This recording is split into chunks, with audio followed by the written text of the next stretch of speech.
நீங்கள் பார்த்து கொண்டிருப்பது உஸ்தாத் மதுரை முஜாஹித் மனம் கவரும் சொற்பொழிவு. இது மார்க்கம் மற்றும் சமுதாயத்திற்கான குரல். அஸ்ஸலாமு அலைக்கும் வரஹ்மத்துல்லாஹி வபரகாத்துஹு. இன்னல் ஹம்துலில்லாஹி நஹ்மதுஹு வ நஸ்தஈனுஹு வ நஸ்தக்ஃபிருஹு வ நஊது பில்லாஹி மின் ஷுரூரி அன்ஃபுஸினா வ மின் ஸய்யிஆத்தி அமாலினா மை யஹ்திஹில்லாஹு ஃபலா முடில்ல லஹு வ மை யுضلل ஃபலா ஹாதிய லஹு வ அஷ்ஹது அன் லா இலாஹா இல்லல்லாஹு வஹ்தஹு லா ஷரீக லஹு வ அஷ்ஹது அன்ன முஹம்மதன் அப்துஹு வ ரசூலுஹு அம்மா பஅத்.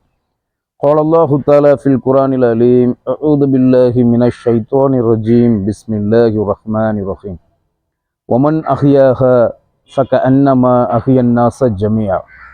அன்பார்ந்த சகோதர சகோதரிகளே, உலகத்தில் உலக நாடுகளே அதிர்ச்சிக்குள்ளாகும்படி, உலக நாடுகளே ஆச்சரியப்படும்படி குற்றங்கள் எல்லாம் இந்தியாவில் நடந்திருக்கிறது.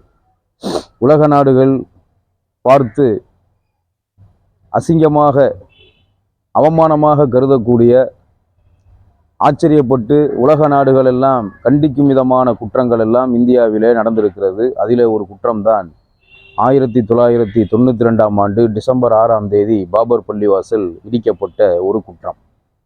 உச்சநீதிமன்றத்தின் உத்தரவையும் மீறி காவல்துறை, துணை இராணுவ படையினர் பாதுகாப்புக்கு நிறுத்தப்பட்டிருந்தும் அவர்களுடைய பாதுகாப்போடு இடித்து தரைமட்டமாக்கப்பட்ட ஒரு குற்றம், பாபர் பள்ளிவாசல் இடிக்கப்பட்ட ஒரு குற்றம், உலக நாடுகள் அவமானமாக கருதிய, ஆச்சரியமாக பார்த்த ஒரு குற்றம். அதற்கடுத்து சொல்ல வேண்டுமேயானால், முஸ்லிம்களுக்கு எதிராக நடக்கக்கூடிய குற்றங்கள் எல்லாம் உலகத்தில் எங்கும் நடக்காத, எந்த நாடும் அங்கீகரிக்காத குற்றங்கள் எல்லாம் இந்தியாவில் நடந்திருக்கிறது. 2002 குஜராத் கலவரம், முஸ்லிம்களுக்கு எதிராக திட்டமிட்டு நடத்தப்பட்ட 2002 நடத்தப்பட்ட அந்த முஸ்லிம் இனப்படுகொலை. அதுபோன்று உலக நாடுகளை ஆச்சரியத்தில் ஆழ்த்திய, உலக நாடுகள் அனைத்தும் கண்டித்த ஒரு குற்றம் 1999 ஜனவரி 21 ஆஸ்திரேலியா நாட்டைச் சேர்ந்த ஒரு பாதிரியார் தன்னுடைய 2 மகன்களோடு ஜீப் என்ற அந்த வாகனத்தில் எரித்து படுகொலை செய்யப்பட்ட ஒரு வழக்கு. அந்த பாதிரியார் யார்? எதற்காக 2 மகன்களோடு துடிக்க அநியாயமான முறையில் பயங்கரவாதிகளால், RSS சங் பரிவார், பஜ்ரங் தள் பயங்கரவாதிகளால் படுகொலை செய்யப்பட்டார் என்பதை பெரும்பாலான மக்கள் அறிந்திருப்பார்கள். இதில் நாம் ஒரு முக்கியமான ஒரு அடிப்படை தகவல்களையும் தெரிந்து கொள்வதற்கு கடமைப்பட்டிருக்கிறோம். இந்த குற்றத்தை செய்த குற்றவாளிகளுடைய நிலை என்ன என்பதை புரிந்து கொள்வதற்குத்தான், அதாவது இந்த நாட்டின் சட்டங்களும் இந்த நாட்டின் நீதிமன்றங்களும் முஸ்லிம்கள் விஷயத்தில் எப்படி நடந்து கொள்ளுகிறது, RSS மதவாத பயங்கரவாதிகளின் வழக்குகளில், முஸ்லிம்களுடைய வழக்குகளிலும் மதவாத பயங்கரவாதிகளின் வழக்குகளிலும் எப்படி நீதித்துறையும் நம் நாட்டு அரசும் நடந்து கொள்ளுகிறது என்பதைத்தான் இந்த காணொளியின் வாயிலாக உங்களுக்கு நாம் எடுத்து சொல்ல இருக்கிறோம். அன்பார்ந்த சகோதர சகோதரிகளே, ஆஸ்திரேலியா நாட்டை பூர்வீகமாக கொண்ட கிரஹாம் ஸ்டெயின் என்று சொல்லப்படுகிற ஒரு கிறிஸ்துவ மத பாதிரியார், இவர் 1965 இந்தியாவுக்கு வருகிறார். தன்னுடைய குடும்பத்தார்களோடு இந்தியாவுக்கு வருகிறார்.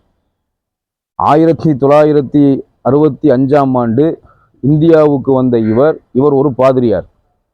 இவர் பாதிரியார் பணி செய்வதற்கு இந்தியாவுக்கு வரவில்லை. இவர் பாதிரியார் பணி செய்வதற்கோ அல்லது கிறிஸ்துவ மதத்துக்கு மக்களை மாற்றுவதற்கோ இந்தியாவுக்கு வரவில்லை. எதற்காக இந்தியா வருகிறார் என்று சொன்னால், அந்த காலகட்டத்தில் தொழுநோய் மிக ஒரு ஆபத்தான ஒரு நோயாக இருந்தது. இன்னைக்கும் கூட தொழுநோய் ஆபத்தானது. தொழுநோய் ஒரு ஆபத்தான, அதற்கு மருத்துவம் பார்க்க முடியாத, ஒருவர் தொழுநோயால் பாதிக்கப்பட்டால் தன்னுடைய குடும்பத்தார்களால் ஒதுக்கப்பட்டு வீட்டை விட்டு விரட்டி அடிக்கப்படுற நிலை இந்தியாவிலே இருந்தது. தொழுநோயாளிகள் வீட்டை விட்டு விரட்டி அடிக்கப்பட்டார்கள். தொழுநோயாளிகள் குடும்பத்தார்களால் கைவிடப்பட்டார்கள். அந்த அளவுக்கு ஒரு ஆபத்தான, மக்களை அச்சுறுத்தக்கூடிய ஒரு நோயாக இருந்தது தொழுநோய். அந்த தொழுநோயாளிகளுக்கு மருத்துவம் பார்ப்பதற்காக, தொழுநோயாளிகளுக்கு சேவை செய்வதற்காக இந்தியாவுக்கு வந்தவர்தான் இந்த கிரஹாம் ஸ்டெயின் என்று சொல்லப்படுகிற பாதிரியார். தொழுநோயாளிகளுக்கு சேவை செய்வதற்காகவும் மருத்துவம் பார்ப்பதற்காகவும் இந்தியாவுக்கு வந்தவர். இந்தியாவில் குறிப்பாக ஒரிசா மாநிலம், இன்றைக்கு ஒடிசா என்று பெயர் மாற்றம் செய்யப்பட்டிருக்கிறதே, அந்த ஒரிசா மாநிலத்துக்கு 1965ஆம் ஆண்டு வந்து மனோகர்பூர் என்ற பகுதியில் இருக்கக்கூடிய பழங்குடியின மக்கள், அந்த ஒரிசா மாநிலத்தில் இருக்கக்கூடிய குறிப்பிட்ட சில இடங்களில் வாழ்ந்த, குறிப்பிட்ட சில ஊர்களில் வாழ்ந்த அந்த பழங்குடியின மக்கள், அந்த மக்களில் பலர் தொழுநோயால் பாதிக்கப்பட்டிருந்தார்கள். பாதிக்கப்பட்ட அந்த தொழுநோயாளிகளுக்கு மருத்துவம் பார்ப்பதற்காக, அவர்களுக்கு சேவை செய்வதற்காக வந்தவர். இந்த மதர் தெரசா என்ற பெண்மணியை பற்றி நாம் கேள்விப்பட்டிருப்போம். மதர் தெரசா எதுக்கு இந்தியாவுக்கு வந்தாங்க, அவங்களுடைய அந்த மனிதநேய பணிகளை பார்த்து நாமெல்லாம் ஆச்சரியப்பட்டிருப்போம். மதர் தெரசா மாதிரி இந்தியாவுக்கு வந்த ஒருத்தர் தான் இந்த கிரஹாம் ஸ்டெயின் என்று சொல்லப்படுகிற பாதிரியார். எத்தனையோ தொழுநோயாளிகளுக்கு மருத்துவம் பார்த்திருக்கிறார், சேவை செய்திருக்கிறார், குடும்பத்தார்களால் கைவிடப்பட்டவர்களை பராமரித்திருக்கிறார். அப்படிப்பட்ட ஒரு நல்ல மனிதநேய பணி செய்வதற்கு இந்தியாவுக்கு வந்தவர். தன்னுடைய சொந்த நாட்டை விட்டு, தன்னுடைய தாய் நாட்டை விட்டு அடுத்த நாட்டுக்கு சேவை செய்கிறதுக்காக, நோயாளிகளுக்கு மருத்துவம் பார்ப்பதற்காக, நோயாளிகளுக்கு மனிதநேய அடிப்படையில் மனிதநேய உதவி செய்வதற்காக வந்த ஒரு வெளிநாட்டினருக்கு இந்த நாட்டில் பாதுகாப்பு இல்லை. உள்நாட்டு மக்களுக்கே இங்கே பாதுகாப்பு இல்லைங்கும் போது வெளிநாட்டு மக்களுக்கு பாதுகாப்புங்கிறது ஆச்சரியமான ஒரு விஷயம். அவர் வந்து பல வருடங்கள் தங்கி ஒரிசா மாநிலத்தில் அந்த பழங்குடியின மக்கள் வாழுகிற பகுதியில் தங்கி அந்த மக்களுக்கு மனிதநேய உதவிகளையும் சேவைகளையும் செய்து வருகிறார். அவருடைய குடும்பத்தார், திருமணமாகிறது, குடும்பத்தார்கள் 3 பசங்க, 8 வயசில் ஒரு பையன், 11 வயசில் ஒரு பையன், மனைவி பிள்ளைங்கள்லாம் இருக்காங்க. 1999ஆம் ஆண்டு ஜனவரி 21ஆம் தேதி ஒரிசா மாநிலத்தில் அந்த பஜ்ரங் தள் என்று சொல்லப்படுகிற ஒரு பயங்கரவாத இயக்கம் இருக்கிறது. RSS உடைய பல பிரிவுகளில் ஒரு பிரிவு பஜ்ரங் தள். பஜ்ரங் தளம் அந்த ஒரிசா மாநிலத்துடைய தலைவன் என்று ஒருவனை பற்றி சொல்லுகிறார்கள். அவன் பேர் தாரா சிங். அவன் தலைமையில் சில குற்றவாளிகள் என்ன பண்ணுறாங்கன்னு சொன்னால், கொஞ்சம் கூட ஈவு இரக்கமே இல்லாமல் இந்த கிரஹாம் ஸ்டெயின் என்ற இந்த பாதிரியாரையும் அவருடைய 2 பசங்க, 8 வயசில் ஒரு பையன், 11 வயசில் ஒரு பையன், அந்த 2 பசங்களோடு ஜீப்பில் இருந்த அவரை ஜீப்பில் வச்சு அடைச்சி, அவருடைய ஜீப்பில் பெட்ரோலை ஊற்றி ஜீப்பை கொளுத்திட்டாங்க. துடிக்க துடிக்க அந்த 3 உயிர்களும் படுகொலை செய்யப்பட்டது. பாதிரியார் கதற கதற பாதிரியாரும் எரித்து கொல்லப்பட்டார். 2 பச்சிளம் குழந்தைகளும், 11 வயசு பிள்ளையும் 8 வயசு பிள்ளையும், ஆம்பளை பசங்க 3 பேரும் எரித்து கொலை செய்யப்பட்டாங்க. இது வழக்கு பதிவு செய்யப்பட்டு, இந்த பாதிரியார் எதுக்காக இவங்க கொள்றாங்கன்னு சொன்னால், கிறிஸ்துவ மதத்தின் மீது உள்ள வெறுப்பு, அந்த பாதிரியார் மீது உள்ள வெறுப்பு.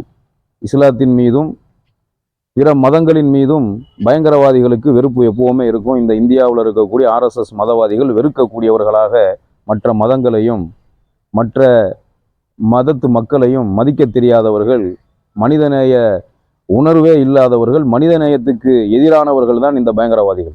3 பேரும் எரித்து கொலை செஞ்சுட்டாங்க.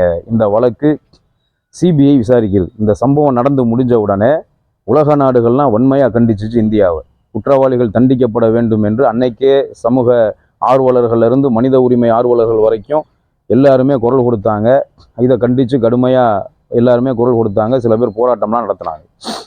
இந்த வழக்கை CBI விசாரித்து இந்த சம்பவத்துக்கு முக்கிய குற்றவாளியாக இருந்த தாரா சிங் என்ற வாழ்வதற்கு தகுதி இல்லாத அந்த குற்றவாளி, பஜ்ரங் தள அமைப்பு நிர்வாகியாக இருக்கக்கூடிய, ஒரிசா மாநில நிர்வாகியாக இருக்கக்கூடிய அந்த குற்றவாளி, அவன் தான் A1 அக்யூஸ்ட் இந்த கேஸில். அவன் 1 வருஷம் தலைமறைவாக இருக்கான். பிறகு கைது செய்யப்படுறான். அவனோடு சேர்த்து மொத்தம் 13 பேர் அவனோட சேர்ந்து கைது செய்யப்படுறாங்க. அந்த 13 பேர் கைது செய்யப்படுறாங்க. அந்த 13 பேரில் வந்து உச்சநீதிமன்றம் வரைக்கும் இந்த வழக்கு வந்து சிபிஐ விசாரித்து தனி நீதிமன்றம் இவர்களுக்கு தண்டனை கொடுக்குது. அதில் 12 பேருக்கு ஆயுள் தண்டனை. தாரா சிங்குங்கிற மெயின் குற்றவாளியான இவனுக்கு வந்து தூக்கு தண்டனை கொடுக்குது.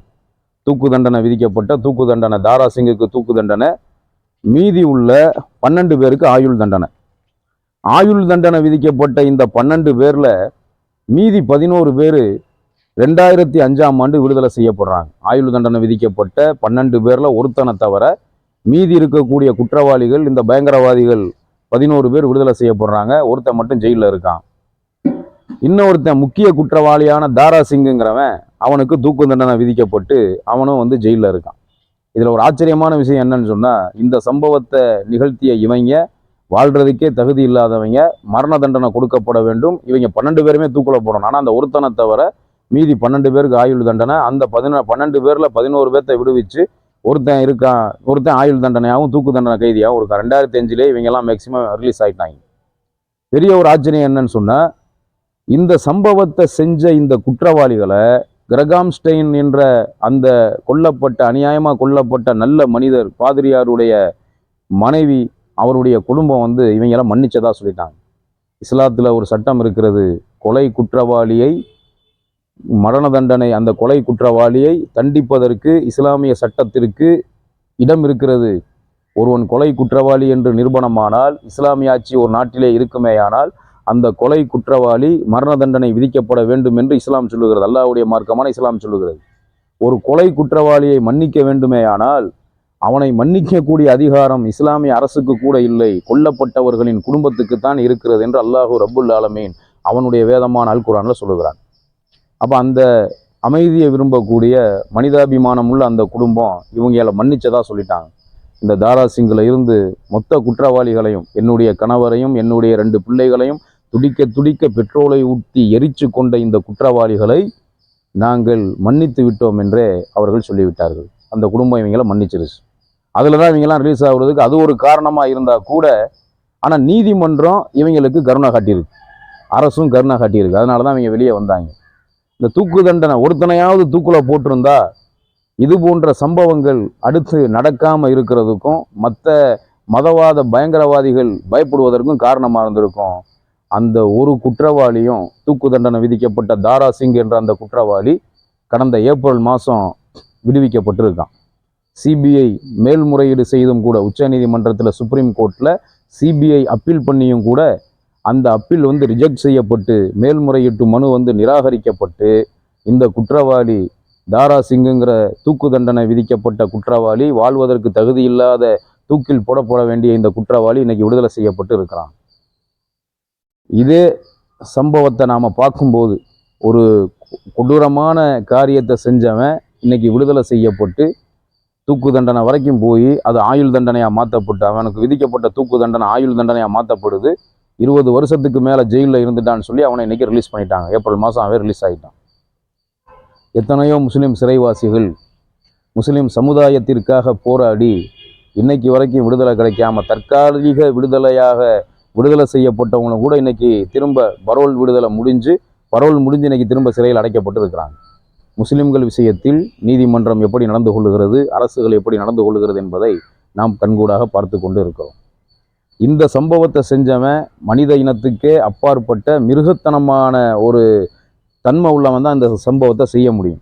ஒரு அப்பாவி மனுஷனை, அதுவும் சமூக சேவை செய்ய, மனிதாபிமான அடிப்படையில் மனிதநேய உதவி செய்ய வந்த ஒரு மனுஷனை அவன் 2 பசங்களோடு எரிச்சு கொண்டவன், மிருகத்தை விட கேவலமான ஒரு மனிதத்தன்மையே இல்லாதவன் தான் இதெல்லாம் செய்ய முடியும்.